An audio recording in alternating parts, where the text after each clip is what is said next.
أعوذ بالله من الشيطان الرجيم بسم الله الرحمن الرحيم ولئن أتيت الذين أوتوا الكتاب بكل آية ما تبعوا قبلتك وما أنت بتابع قبلتهم وما بعضهم بتابع قبلة بعض ولئن اتبعت أهواءهم من بعد ما جاءك من العلم إنك إذا لمن الظالمين الذين آتيناهم الكتاب يعرفونه كما يعرفون أبناءهم وإن فريقا منهم ليكتمون الحق وهم يعلمون الحق من ربك فلا تكونن من الممترين صدق اللہ العظیم۔ محترم سامعین، آج کے سبق میں ہم سورۃ بقرہ آیت نمبر 145 سے 149 تک پڑھیں گے۔ ان میں بھی تحویل قبلہ سے متعلق گفتگو ہے۔ اللہ فرماتا ہے اپنے نبی سے وَلَئِنْ أَتَيْتَ، اور اگر لام تاکید کے لیے ہے اور ان شرطیہ ہے، وَلَئِنْ، اور یقینی بات ہے کہ اگر أَتَيْتَ الَّذِينَ، تو لے آئے اے میرے نبی، الذین، ان لوگوں کے پاس، اوت الکتابہ، جن کو کتاب دی گئی، یعنی اہل کتاب یہود و نصارہ کے پاس، بکل آیت، ہر ایک نشانی، ما تبعو، تو بھی وہ پیروی نہیں کریں گے، قبلتک، آپ کے قبلے کی۔ اے نبی، اگر آپ اہل کتاب کے پاس ہر نشانی لے کر آئیں گے تو بھی وہ آپ کے قبلے کی پیروی نہیں کریں گے۔ وما انت بتابع، اور نہیں آپ بتابع، پیروی کرنے والے ہیں، قبلتہم، ان کے قبلے کی، یعنی یہود و نصارہ کے قبلے کی۔ وما بعضهم بتابع، اور نہ ہی وہ پیروی کرنے والے ہیں، قبلت بعض، ایک دوسرے کے قبلے کی، یعنی یہود نصارہ کی نہیں کرتے اور نصارہ یہود کی نہیں کرتے۔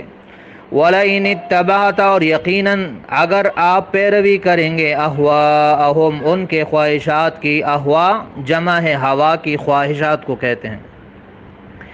اگر آپ پیروی کریں گے ان کے خواہشات کی، یعنی ان کے غلط طریقوں کی، من بعد ما جاءک، اس کے بعد کہ وہ جو آیا آپ کے پاس، من العلم، یعنی علم، انک اذا لمن الظالمین، تو بے شک آپ اذن، اس وقت، لمن الظالمین، یقیناً ہو جائیں گے بے انصافوں میں سے۔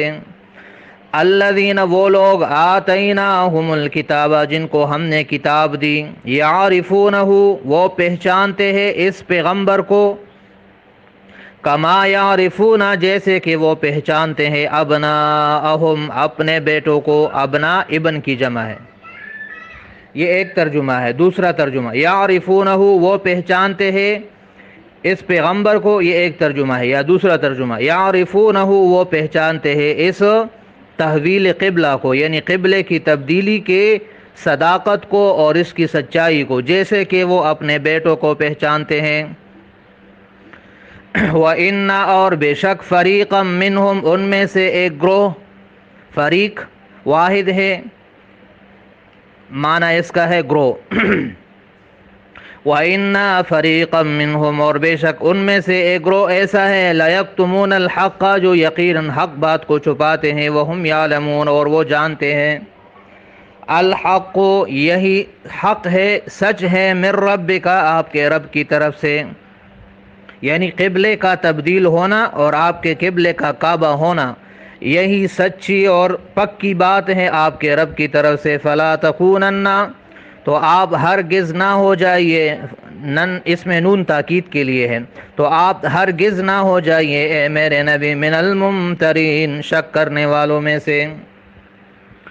وَلِكُلٍّ وِجْهَةٌ، اور ہر ایک قوم کے لیے، وجہتن، ایک سمت ہے، ایک رخ ہے، ایک قبلہ ہے، ہوا مولیہا، کہ وہ اس کی طرف رخ کرتا ہے، منہ کرتا ہے۔ فاستبقوا الخیرات، تو تم ایک دوسرے سے آگے بڑھو، الخیرات، نیکیوں میں، خیرات جمع ہے خیر کی، نیکی کو کہتے ہیں۔ اینما تکونوا، جہاں کہیں تم ہوگے اے لوگو، یاتی بکم اللہ، اللہ لے آئے گا تم کو، جمیعاً، سب کو۔ ان اللہ علی کل شیء قدیر، بے شک اللہ ہر چیز پہ قادر ہے۔ وَمِنْ حَيْثُ خَرَجْتَ، اور جہاں سے بھی خرجت آپ نکلے اے میرے نبی، چاہے مدینے میں ہو یا مدینے سے باہر ہو، سفر میں ہو، حضر میں ہو، جہاں بھی ہو، فَوَلِّ وَجْهَكَ، تو پیر دیجئے اپنا چہرہ مبارک شطر المسجد الحرام، مسجد حرام کی طرف، یعنی خانہ کعبہ کی طرف۔ وَإِنَّهُ لَلْحَقُّ، اور بے شک یہی بات، لَلْحَقُّ یقیناً سچ ہے، حق ہے، من ربک آپ کے رب کی طرف سے، وَمَا اللَّهُ بِغَافِلٍ عَمَّا تَعْمَلُونَ، اور اللہ بے خبر نہیں ہے، عما ان کاموں سے، تعملون جو تم کرتے ہو۔ محترم سامعین، پہلی کل کے سوق میں جو ابتدائی آیتیں ہیں اس میں ہم نے پڑھا تھا کہ نبی علیہ السلام نے 16 یا 17 مہینے بیت المقدس کی طرف نماز پڑھی جب نبی علیہ السلام نے مکہ سے مدینہ کی طرف ہجرت کی۔ پھر اللہ نے حکم دیا کہ اپنا رخ کعبہ کی طرف پھیر دو، تو اس پر یہود و نصارہ اور مشرکین نے اعتراضات شروع کر دیں۔ تو نبی علیہ السلام نے خواہش کی کہ اگر کچھ عرصہ یہ قبلے کی تبدیلی کا حکم نہ آتا تو شاید یہودی مسلمان ہو جاتے۔ تو اللہ فرماتا ہے کہ اگر آپ ان کے پاس ہر قسم کی نشانی لے کر آئیں گے، یہ آپ کے قبلے کی پیروی نہیں کریں گے، یہ کبھی بھی اپنے قبلے کو نہیں چھوڑیں گے۔ جیسے روایات میں آتا ہے کہ کچھ یہودی نبی علیہ السلام کے پاس آئے اور عرض کیا، کہنے لگے کہ آپ پھر سے ہمارے قبلے کی طرف منہ پھیریے تو ہم آپ کے نبوت پر ایمان لائیں گے۔ تو اللہ نے یہ آیت اتاری آج کے سوق میں جو پہلی آیت ہے، اور نبی علیہ السلام کو فرمایا کہ اگر آپ ہر نشانی لے کریں، مطلب اگر آپ ان کی بات مان لیں گے تو بھی یہ آپ کے قبلے کی پیروی نہیں کریں گے، اور آپ بھی ان کے قبلے کی پیروی نہیں کرتے، بلکہ ان کی ضد تو اتنی زیادہ ہے کہ یہ ایک دوسرے کے قبلے کو بھی نہیں مانتے۔ یہودی عیسائیوں کے دین اور قبلے کو نہیں مانتے، اور عیسائی یہودیوں کے دین اور قبلے کو نہیں مانتے۔ جب وہ ایک دوسرے کو نہیں مانتے تو مسلمانوں اور اس پیغمبر کے قبلے کو کیسے مانیں گے؟ یاد رکھیے، مسلمانوں کا قبلہ خانہ کعبہ ہے اور مسجد حرام ہے۔ یہودیوں اور عیسائیوں دونوں کا قبلہ بیت المقدس ہے، جن کو وہ ہیکل سلیمانیہ یروشلم میں وہ بتاتے ہیں۔ البتہ وہاں پر پھر دونوں میں تفریق ہے۔ یہودیوں کا قبلہ مغرب کی طرف مغربی دیوار ہے، اور عیسائیوں کا قبلہ مشرقی دیوار ہے۔ یہودیوں کا مقدس چٹان اس کو کہتے ہیں، وہ ان کا قبلہ ہے، اور نصارہ کا مشرقی جانب دیوار گریہ ہے، وہ ان کا قبلہ ہے۔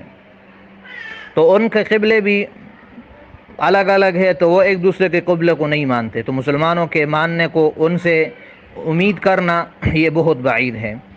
اور اللہ نبی علیہ السلام کو فرماتے اگر آپ ان کے خواہشات کی پیروی کریں گے، یعنی اگر آپ ان کے قبلے کی پیروی کریں گے تو آپ ظالموں میں سے ہو جائیں گے۔ تو جب نبی کو یہ خطاب ہے تو اگر امتی ایسا کرے گا تو وہ تو بطریقہ اولا ظالموں میں سے ہوگا۔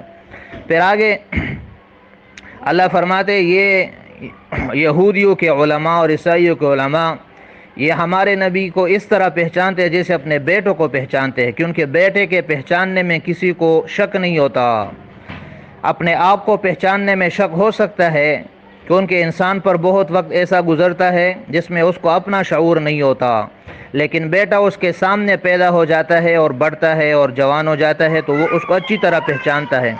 تو اللہ فرماتے یہ اس نبی کو اپنے کتابوں میں مذکور پیشن گوئی اور صفات کی وجہ سے اپنے بیٹوں سے بھی زیادہ پہچانتے ہیں، لیکن اس کے باوجود یہ حق اور سچ کو چھپاتے ہیں جان بوجھ کر۔ لہٰذا حق اب آپ کے رب کی طرف سے آ گیا ہے تو آپ شک نہ کریں۔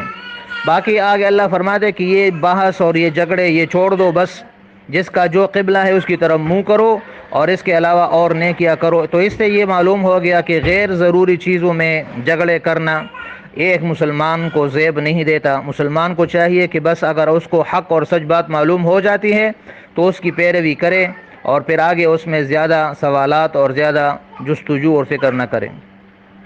آگے پھر آخر میں نبی علیہ السلام کو خطاب ہے کہ جہاں سے بھی آپ نکلے اپنا منہ مسجد حرام کی طرف پھیر دیجئے۔ بظاہر یہ بات دوسری مرتبہ بیان کی گئی، لیکن اس میں فائدہ یہ ہے کہ پہلی مرتبہ تبدیلی کا حکم تھا، اور یہاں پر اب یہ بات واضح کی گئی کہ یہ حکم صرف مکہ یا مدینہ کے ساتھ خاص نہیں ہے، بلکہ مکہ مدینہ سے باہر بھی اگر آپ جائیے تو یہ حکم وہاں پر بھی ہے، بلکہ تمام احوال، تمام علاقوں اور تمام زمانوں، بلکہ قیامت تک کے لیے اب یہ حکم ہے کہ مسلمانوں کا قبلہ کعبہ ہے، اور اب اس میں کوئی تبدیلی نہیں ہوگی۔ اللہ تعالی ہم کو اس پر عمل کرنے اور اس کو سمجھنے کی توفیق عطا فرمائے۔ باقی انشاءاللہ کل پڑھیں گے۔ صدق اللہ العظیم وصدق رسولہ النبی الکریم۔ السلام علیکم ورحمۃ اللہ۔